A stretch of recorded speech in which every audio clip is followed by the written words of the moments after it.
Hello guys, welcome to my channel. আমি শ্যামা আর আজ আমি তোমাদের দেখাচ্ছি একটা সিম্পল ভাবে কলকা। তো তোমরা যারা কলকাটা খুব ভালো পারো না, এটা তাদের জন্য। আমিও খুব ভালো পারি না, আমিও টুকিটাকি শিখেছি।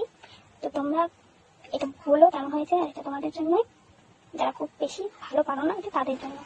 তো তোমরা প্লিজ কমেন্ট করে বলো এটা কেমন হয়েছে, আর আমার চ্যানেলটাকে সাবস্ক্রাইব করে দিও। সবাই ভালো থেকো আর প্লিজ